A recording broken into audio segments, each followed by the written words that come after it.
John chapter 15 is known as the discourse of the vine and the branches. In today's gospel, we continue reading from that discourse that we began last Sunday, but today we will read from John chapter 15 verses 9 to 17. And this is how the text of today begins. Jesus says in these verses, "As the Father has loved me, so I love you." The first thing that we realize is that Jesus could address God in such an intimate and personal manner. Father is a metaphor.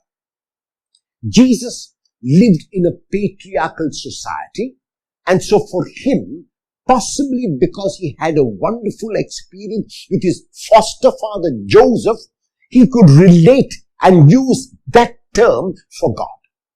The point is, whether he would call God father or mother or uncle or aunt is not so important as this personal relationship.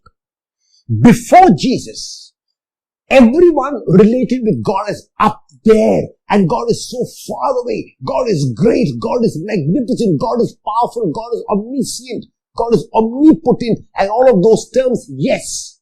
But there was never an instant where an individual could relate with God on a one-to-one. And this is what Jesus has done for himself and has done for us. And we should be so grateful that we can talk with God as if we were talking with another human being. As the Father has loved me. So by using this metaphor, Jesus is indicating that he shares a personal relationship. He can talk with God. He can converse with God. He can hear what God is saying. And he is inviting us to the same relationship. However, the Father God has made things easier for us because he has sent his tangible Son into our midst and into our world. And the same love which the Father gave to Jesus, Jesus gives to us. So we are receiving, you might say, the love from God himself. If we can use this term, himself or God herself, if you prefer to regard God as feminine. The same love is given to us. And then Jesus pleads with us in the next words, "Remain in my love." This verb menein indicates union, indicates intimacy, indicates oneness, indicates non-duality or non-separation. Remain in my love. So in other words, it is the Father, Jesus, and we as disciples, all of whom are one.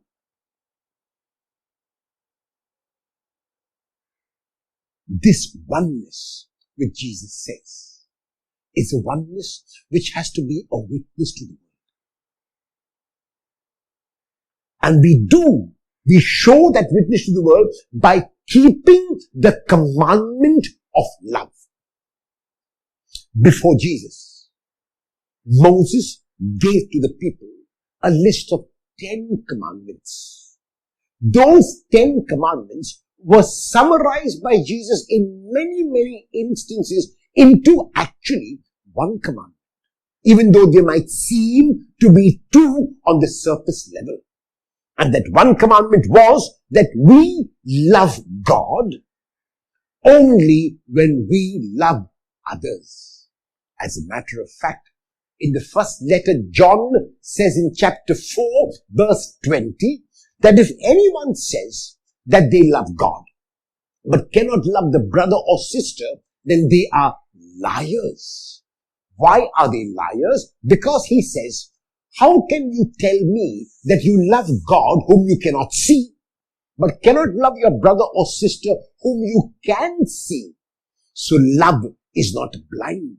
Love requires clarity of perception. I need to be able to see clearly in order to be able to love. And when I see clearly, I realize that the person across me is not an enemy. The person across me is not an adversary. The person across me is not an opponent. The person across me is a brother or a sister or a friend or a companion.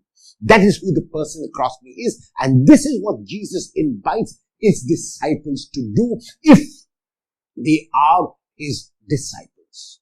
He goes on then to challenge those who receive that love to show that they have indeed received that love. God's love is free. God's love is gracious. God's love is given without measure. However, because it is free, we have to receive it. The gift is given, but the reception depends on us. In Revelation chapter 3 verse 20, Jesus says, "Behold, I stand at your door and knock." By this he means that he takes the initiative. He even goes to the extent of being insulted by knocking on our door. We can insult him by refusing to answer. We can insult him by refusing to show that we are within the room of the door at which he knocks. And he is willing to be insulted. However, even as he takes the initiative, even as he is willing to be insulted, he will not force. He will not coerce. He will not put any pressure on us to receive that love, because it is a love that is given freely.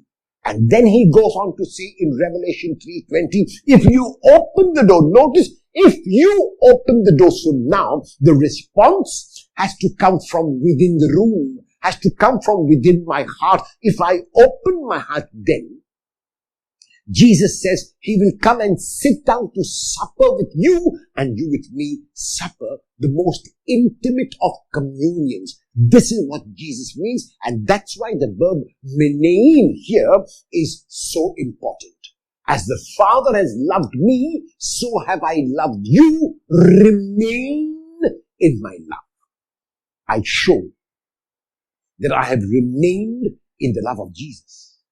Not only by telling him that I have received his love, but by showing tangibly that I have received that love when I share that love with others.